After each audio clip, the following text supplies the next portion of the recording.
अस्सलाम वालेकुम स्टूडेंट्स, कैसे हैं आप सब। उम्मीद है कि आप सब बिल्कुल ठीक ठाक होंगे। आज से पुरानी वीडियो में यानी कि लेक्चर नंबर 1 और लेक्चर नंबर 2 में मैंने आप लोगों को relative quantity, absolute quantity, volume और एक्सेलरेशन, इस सब चीज़ों के बारे में, वेलोसिटी के बारे में डिटेल से आप लोगों से बात की है। उसके बाद नेक्स्ट लेक्चर नंबर 2 में मैंने आप लोगों को लेक्चर्स ग्राफ्स के हवाले से दिए हैं, जिसमें मैंने आपको ग्राफ्स को कैसे सॉल्व करना है, वॉल्यूम टाइम ग्राफ्स को, उसके बारे में डिटेल्ड आप लोगों के साथ जो है वो बात की है। और अब लेक्चर नंबर 3 हमारा इक्वेशन ऑफ मोशन पर डिपेंड करता है। First law of motion, second law of motion and third law of motion पर हम लोग जो है वो लेक्चर नंबर 3 को डिस्कस करने वाले हैं। बहुत ही ज़्यादा इम्पॉर्टेंट लेक्चर होगा, बहुत शॉर्ट ट्रिक्स, बहुत ऐसी बातें आप लोगों को मैं इस लेक्चर में बताने वाली हूँ जो शायद आज से पहले आपने किसी भी लेक्चर्स में नहीं सुनी होंगी, और आप लोगों को एमडी गेट में ये बहुत बहुत बहुत ज़्यादा हेल्प करेगी। बट उससे पहले कि हम वीडियो स्टार्ट करें, पहले मेरे चैनल मेडिको बाय हानी को जाकर लाजमी तौर पर सब्सक्राइब करें और मेरा चैनल जो है वो अपने दोस्तों और फ्रेंड्स के साथ शेयर करें। वीडियो को लाजमी तौर पर लाइक किया करें और कमेंट करके बताएं कि आप लोगों को जो है ये वीडियो कैसी लगी। तो हम स्टार्ट करते हैं equation of motion. Equation of motion are important tools to solve problems of motion in classical mechanics. Equation of motion जो है वो एक बहुत इंपॉर्टेंट टूल है। किस लिए इंपॉर्टेंट टूल है? कि हम लोग जितनी भी प्रॉब्लम्स हैं उनको सॉल्व करें। किस में? क्लासिकल मैकेनिक्स में। एक होती है क्लासिकल मैकेनिक्स और एक होती है मॉडर्न मैकेनिक्स। क्लासिकल मैकेनिक्स में जितने भी क्वेश्चंस आते हैं वो सब इक्वेशन ऑफ मोशन से हल होते हैं, इक्वेशन ऑफ मोशन से सॉल्व होते हैं। ठीक है, बस इस बात को as a MCQs point of view आप याद रखिएगा। अब हम स्टार्ट करते हैं इक्वेशन ऑफ मोशंस को पढ़ना। तो बच्चों, हमारे पास जो पहली इक्वेशन आती है वो होती है V F is equals to V I plus A T. V F is equals to V I plus A T. Second equation अगर हम देखें तो सेकेंड इक्वेशन हमारे पास कौन सी आती है? S is equal to VIT plus half AT square. Distance, initial velocity, time, half acceleration, time का square. Most important है, ज़्यादातर जगहों पर आपको ये लिखेगी कि हम इसी से सॉल्व करेंगे। फिर 2AS is equals to VF square minus VR square. अब आगे मैं आप लोगों को कुछ शॉर्टकट्स भी बताने चली हूँ और 3 ऐसी बातें हैं जो कि बहुत इंपॉर्टेंट हैं आप लोगों के लिए। पहली बात यह है कि फॉर वर्टिकल मोशन, जब भी हमारे पास हॉरिजॉन्टल की बात हो रही होगी, कोई गाड़ी चल रही है या कोई बस चल रही है, बस हॉरिजॉन्टल मोशन है, ठीक है ना। मोशन क्या है उसका? हॉरिजॉन्टल है। जब भी हॉरिजॉन्टल मोशन होगा, एक्सेलरेशन और डिस्टेंस इससे मेजर किए जाएंगे। एक्सेलरेशन को A कंसिडर करेंगे और डिस्टेंस को S कंसिडर करेंगे जब भी बात की जा रही होगी वर्टिकल मोशन की। ठीक है, ऊपर से कोई चीज़ गिर रही है, कोई स्टोन गिर रहा है, कोई भी चीज़ जो ऊपर से नीचे गिर रही है, उसको हम लोग नाम देते हैं एक्सेलरेशन को ग्रेविटेशनल एक्सेलरेशन, जिसको हम G से शो करते हैं। उसकी वैल्यू क्या होती है? 9.8 अप्रॉक्स 10। और हम डिस्टेंस को शो करते हैं H से, यानी कि हाइट से। ठीक है, याद रखिएगा इस बात को कि वर्टिकल मोशन में हम लोग A को G से कंसिडर करते हैं और S को H से। और body fall from a certain height. अगर आपसे कोई भी क्वेश्चन दिया जाता है लाइक ये बॉडी है, इस हाइट से नीचे गिर रही है, ठीक है, सर्टेन हाइट है, उससे नीचे गिर रही है वो बॉडी, ठीक है, स्टोन है फॉर एग्जांपल। अब आपसे बोल रहे हैं कि हमें हाइट बताए निकाल के। फॉर्मूला क्या होगा? Half GT square. Half GT square लगाएंगे, सॉल्व करेंगे, आंसर दे देंगे। अगर आपको टाइम दिया हुआ है और हाइट पूछ रहे हैं तो ऐसे करेंगे, और हाइट दी हुई है तो टाइम पूछ रहे हैं तो इसको फॉर्मूले को अपने हिसाब से घुमा के टाइम को इधर लाएंगे और हाइट को इधर ले आएंगे, उसको हम जो है सॉल्व कर लेंगे। ठीक है, फिर तीसरे पॉइंट पे चलते हैं। तीसरा पॉइंट हमारे पास है कि distance covered in nth second, specific second. अगर आपको कहा जा रहा हो कि डिस्टेंस बताएं कितना कवर होगा इस nth सेकेंड में, यानी कि अगर कोई बॉडी है 5 सेकेंड तक नीचे आई है तो 4th सेकेंड में 5 सेकेंड लगे उसे नीचे आने में, तो 4th सेकेंड में उसने कितना डिस्टेंस कवर किया था। एक स्पेसिफिक nth सेकेंड की बात की जा रही होगी तो मेरे पास फॉर्मूला लगेगा SN is equal to half G2n-1। अब ये n क्या है? ये n वो सेकेंड है जिसकी बात की जा रही है। फॉर एग्जांपल अगर 4th सेकेंड की बात की जा रही है तो n की जगह 4 लगाया जाएगा। इसी तरीके से अगर 4 की बात की जा रही है तो 2 की जगह इधर भी 2 के साथ n लगेगा। ठीक है, इसको भी मैं आगे आने वाले MCQ सेशन में जब मैं आपको MCQ सिखाऊंगी तो उसमें भी सॉल्व करके दिखाऊंगी, और यहाँ भी हम कुछ क्विक क्विज जो है वो उसके लाजमी तौर पर सॉल्व करेंगे। अब जो है वो हम फर्स्ट लॉ ऑफ मोशन की तरफ बढ़ते हैं और फर्स्ट लॉ ऑफ मोशन को देखते हैं। फर्स्ट लॉ ऑफ मोशन सबसे पहली बात कि लॉ ऑफ इनर्शिया होता है। फर्स्ट लॉ ऑफ मोशन को हम लॉ ऑफ इनर्शिया से भी जानते हैं। इनर्शिया का क्या मतलब होता है? इनर्शिया का मतलब ये होता है अगर कोई बॉडी एक स्टेट में है, फॉर एग्जांपल अगर कोई बॉडी रेस्ट में है तो वो चाहेगी कि वो रेस्ट में ही रहे और कभी भी वो जो है वो मोशन में ना आए। अगर कोई बॉडी मोशन में, तो वो चाहेगी कि वो मोशन में ही रहे, कभी भी वो जो है वो रेस्ट की सूरत हाल में ना आए, जब तक कि कोई एक्सटर्नल फोर्स उस पर एक्ट नहीं कर रही है। सही है ना। अब लॉ ऑफ इनर्शिया से मैं आपको एक एग्जांपल दे सकती हूँ। एग्जांपल क्या है? वो एग्जांपल ये है कि देखिए, फॉर एग्जांपल आप कंसीडर करें कि आप किसी बस में बैठे हैं और वो बस चल रही है, सही है, तेज़ तेज़ बस जो है वो चल रही है। अब हो क्या रहा है कि वो जो बस है वो मोशन से चल रही है और आप उसके ऊपर बैठे हैं, आप रेस्ट में। आप तो रेस्ट में है ना, आप तो नहीं चल रहे, आप रेस्ट में। और बस क्या है? बस जो है वो मोशन से आगे की तरफ जा रही है। अब जब बस अचानक से रुकेगी, ठीक है, उसने तो एक्सटर्नल फोर्स लगी ना, उसको ब्रेक लगी तो वो रुकी, ठीक है। जब बस रुकेगी, अब आपकी जो टांगें हैं जो कि बस के साथ लगी हुई हैं, बस की सरफेस पर है, वो भी मोशन में थी। वो मोशन में क्यों थी? क्योंकि बस मोशन में थी, ठीक है। अब जब वो बस रुकेगी तो आपकी जो टांगें वो बस के साथ रुक जाएंगी, लेकिन जो ऊपर वाला हिस्सा में जो कि मोशन की सूरत हाल में ऐसे आगे जा रहा था, वो क्या होगा? वो एकदम झटके से ही होगा। ऐसे होता है ना जब बस रुकती है एकदम, वो झटके से ही होगा। तो ये क्या है? ये इनर्शिया, यानी कि वो स्टेट आपकी चेंज नहीं करना चाह रहा।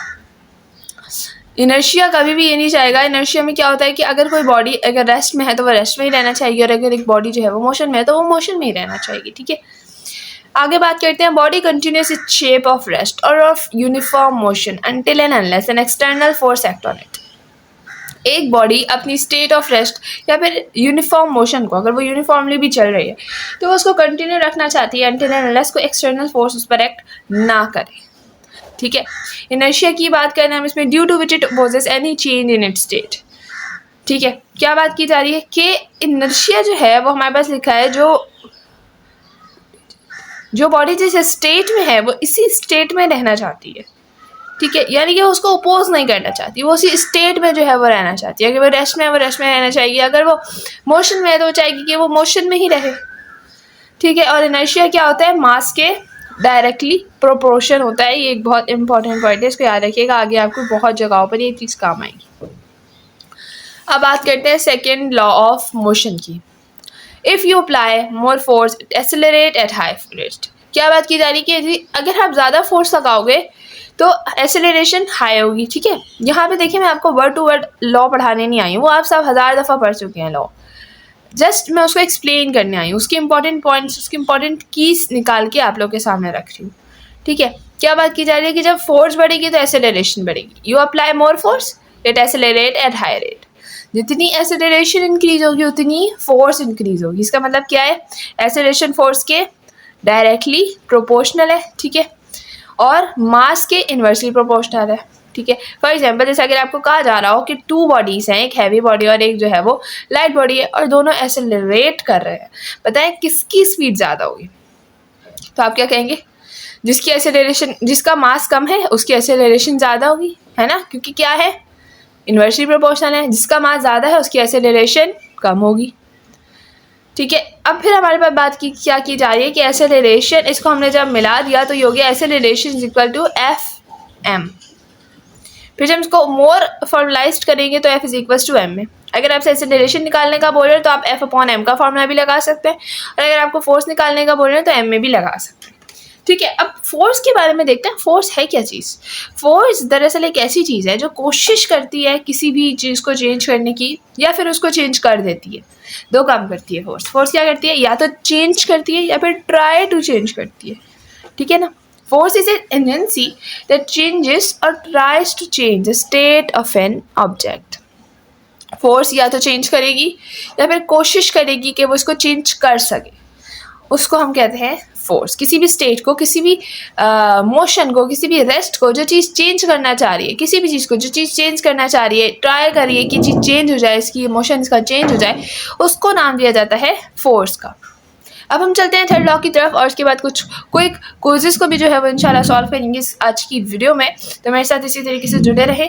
वीडियो को अगर आपने अब तक लाइक नहीं किया है तो लाजमी तौर पर अभी वीडियो को लाइक भी कर दें और चैनल को सब्सक्राइब भी कर दें, और बेल आइकन को दबा दीजिएगा ताकि आप लोगों के पास सारी नोटिफिकेशंस आती रहें। Okay students, now we are discussing about third law of motion. Action and reaction are equal in magnitude but opposites in direction. बोला क्या जा रहा है कि जितने फोर्स से, जितने मैग्नीट्यूड से एक्सेलरेशन किसी भी बॉडी पर एक्शन अप्लाई होगा, उसी ही मैग्नीट्यूड से रिएक्शन होगा। शर्त क्या है? Opposite direction. अब बच्चे क्या बोल रहे होते हैं कि अच्छा एक और चीज़ भी पढ़ते हैं कि action and reaction are experience by different object. हमेशा एक ही ऑब्जेक्ट पर, जैसे अगर ये पेंसिल है तो इसी पर एक्शन और इसी पर रिएक्शन नहीं होगा। अगर एक रिएक्शन पूरा एक रिएक्शन चल रहा है ना, और उसमें अगर आपसे कहा जाए कि इस पेंसिल पर एक्शन और रिएक्शन दोनों होगा, तो ऐसा कभी भी नहीं होगा। बच्चे क्या समझते हैं कि बच्चे बोलते हैं कि मिस देखिए हमारे पास एक फॉर एग्जाम्पल एक बॉल है और उस पर बॉल एक्ट की है, तो बच्चों को क्या लगता है कि बॉल ने ही जो है वो एक्शन किया है और बॉल ने ही जो है वो रिएक्शन किया। बट ऐसा नहीं होता है। होता क्या है असल में, जब आप बॉल को फेंक रहे हैं तो किस पे एक्शन हो रहा है? वॉल पे एक्शन हो रहा है ना। देखिए बॉल जाके वॉल पे लगेगी, किस पे एक्शन हो रहा है? बॉल पे एक्शन हो रहा है। फिर बॉल वापस अपनी ताकत से जो है मतलब कि जब बॉल पे फोर्स अप्लाई हुई तो वापस से वॉल से जो है वो एक एक्सर्टेड फोर्स लगेगी, क्योंकि एक्शन का हर रिएक्शन होता है, तो तभी वो बॉल आगे आएगी। सही है ना, तभी वो बॉल जो है वो आगे आएगी। अब वो जो रिएक्शन फोर्स लगी है वो किस पे लगी है? वो बॉल पे लगी है। ठीक है, कभी भी ऐसा नहीं होता कि एक ही बॉडी है और वो एक्शन फोर्स भी रिसीव कर रही है और वो रिएक्शन फोर्स भी रिसीव कर रही है। ठीक है, अब हम थोड़ा सा कोई कुछ की तरफ चलते हैं। ये बस एक छोटा सा डेमो था थर्ड लॉ ऑफ मोशन का, क्योंकि मैंने आप लोगों से पहले ही कहा है मैं इसको एक्सप्लेन नहीं कर रही, मैं जस्ट इसके इंपॉर्टेंट पॉइंट्स आप लोगों के साथ डिस्कस कर रही हूँ। Word to word definition discuss नहीं कर रही, वो आप लोगों ने याद की भी होगी या नहीं भी की भी, तो आप लोग बुक्स रीडिंग करेंगे MD कैट के लिए, तो उसमें वो ईजी तरीके से आपसे हो जाएगा। बात करते हैं कोई क्विज की, और कोई क्विज की तरफ चलते हैं। जल्दी से हम लोग जो है वो इसको सॉल्व करते हैं और देखते हैं इसको सॉल्व करने की टेक्निक्स क्या होती हैं। What is the velocity of a body of mass 5 gram, force is 100 time 10 second. कह रहे हैं क्या वेलोसिटी होगी एक बॉडी की जिसका मास 5 ग्राम है, 100 डाइन उस पर फोर्स अप्लाई हो रही है और टाइम है 10 सेकेंड। पूछा क्या जा रहा है आप लोगों से? वेलोसिटी पूछी जा रही है। ठीक है ना, अब जब आप लोगों से वेलोसिटी पूछी जा रही है तो हम इजीली कैलकुलेट, देखो जब वो उसका मास इतना है और जो है हमारे पास फोर्स इतनी है, ठीक है ना, और सिर्फ what is the velocity of the body, यानी कि इनिशियल तो उसकी क्या होगी? 0 हो जाएगी इनिशियल वेलोसिटी। और अब हमसे वेलोसिटी पूछी जा रही है। वेलोसिटी के लिए हम लोग कौन सी इक्वेशन लगाएंगे? Vf is equal to VI plus AT। But हमारे पास ऐसे रिलेशन नहीं गिवन। इनिशियल तो हमें पता है 0 है, Vf हमने फाइंड करना है, टाइम हमें पता है 10 सेकेंड है, हमें ए नहीं पता। एक इस तरीके से निकालेंगे, पहले हमें एक्सेलरेशन निकालना पड़ेगा। एक्सेलरेशन कैसे निकालेंगे? मैंने आपको पीछे ही बताया, FMA। इसको हम जो है वो अपने हिसाब से फॉर्मूले को लगाएंगे, तो ए इधर आ जाएगा F और M। आपको जिस चीज़ की नीड है आप उसको इस फॉर्मूले से निकाल सकते हैं। If you want F, if you want M और A, व्हाटएवर जो भी आप लोगों को क्वेश्चन के लिए चाहिए आप उसमें लगाएं और आप लोग निकाल लें इजीली। ठीक है ना। अब A is equal to F upon M हमने लगा दिया। फोर्स हमारे पास कितनी थी? 100 डाइन थी, तो क्या आएगा हमारे पास? -5। इस तरीके से मास हमारे पास था 5 ग्राम, ग्राम है इसको किलोग्राम में चेंज करेंगे, आ जाएगा -3 डिवाइड बाई 3 होगा। ठीक है, फिर हम जब इसको सॉल्व करेंगे तो हमारे पास आंसर आ जाएगा 0.2 मीटर पर सेकेंड स्क्वायर। अब हमने ये वाला लगाया Vf is equal to VI plus AT। Vf की जगह आ जाएगा हमारे पास Vf ही, क्योंकि हमने फाइंड करना है। Vi 0, एक्सेलरेशन 0.2 और T10, तो मल्टीप्लाई करेंगे हमारे पास क्या आंसर आएगा? 2। क्यों? क्योंकि 0 का कुछ नहीं होगा और ये जो 10 है इससे मल्टीप्लाई होगा तो इसका 0 आगे चला जाएगा और हमारे पास जस्ट आंसर क्या आ गया? 2 मीटर पर सेकेंड। ठीक है, जिसको हम सेंटीमीटर में कन्वर्ट कर रहे हैं, अगर कर रहे हैं तो 200 सेंटीमीटर आएगा। और अगर आप नहीं, अगर देखिए आंसर्स पर डिपेंड करता है, यहाँ पे मैंने आंसर शो नहीं किए हुए, लेकिन अगर आपके आंसर मीटर पर सेकंड में गिवन है तो आप मीटर पर सेकंड पर लें, और अगर आपके पास आंसर सेंटीमीटर में गिवन है तो सेंटीमीटर में लें। इससे कोई फर्क नहीं पड़ता, जस्ट आंसर को देखिए आप लोगों ने जो है वो अपने यूनिट्स को चेंज करना है। ठीक है, कोशिश करनी है कि आप उसी यूनिट में रखें जिस यूनिट में हमारे पास ऐसा यूनिट होता है। लेकिन अगर आपके जो है वो आंसर्स ऐसा यूनिट में नहीं गिवन तो आप फिर ऐसा यूनिट में आंसर्स मत दें। ठीक है, आप उसको चेंज कर लें।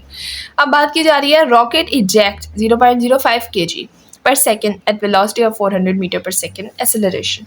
बोल रहे हैं एक रॉकेट है जो इजेक्ट हुआ है, मतलब एकदम ऊपर की तरफ आया है, 0.05 kg का है पर सेकेंड, 1 सेकेंड में, एट वेलोसिटी मतलब एट वेलोसिटी भी, मतलब वेलोसिटी हमें इतना नहीं बताया। ठीक है ना, ऑफ 400 मीटर पर सेकेंड। कितनी है? 400 मीटर पर सेकेंड है। अब बोल रहे हैं एक्सेलरेशन उसकी क्या होगी?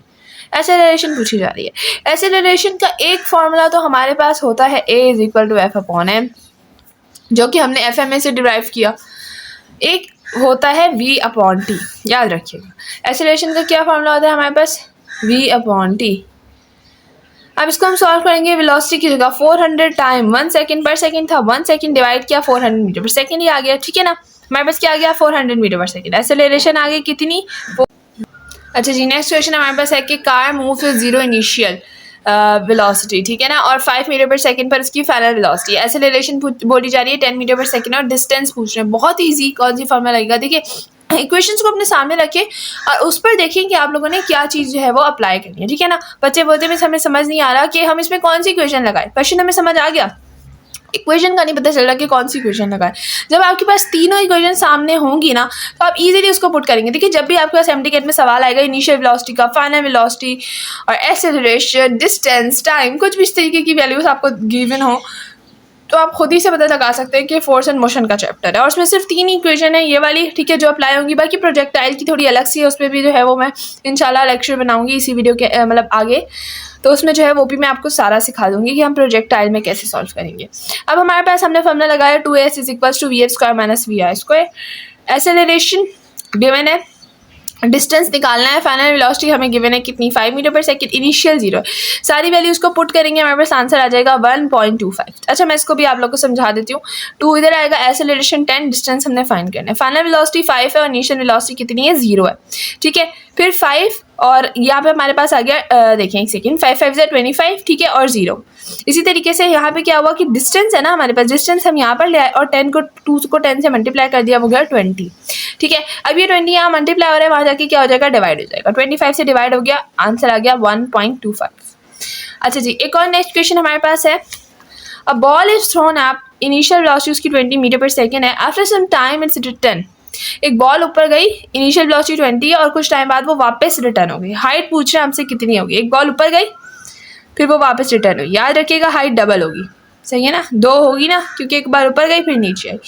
अब इनिशियल वेलोसिटी कितनी है 20 है और हमारे पास जो है वो एक्सेलरेशन या फिर हम कह सकते हैं ग्रेविटेशनल एक्सेलरेशन कितना है 10 है। 2as का फॉर्मूला लगाएंगे, 2 a कितना एक्सेलरेशन कितना है 10 है हमारे पास, ठीक है ना, मतलब ग्रेविटेशनल एक्सेलरेशन लगाया ना हमने 10 है। फिर हमारे पास आया डिस्टेंस जिसको हम हाइट मेजर करेंगे, क्योंकि वर्टिकल है ना, थ्रोन आप क्या बोला था मैंने, जब भी ऊपर की बात होगी a को g कंसिडर किया जाएगा, s को h कंसिडर किया जाएगा। g की वैल्यू 10 आ गई और s को हमने s कंसिडर करके लिख दिया।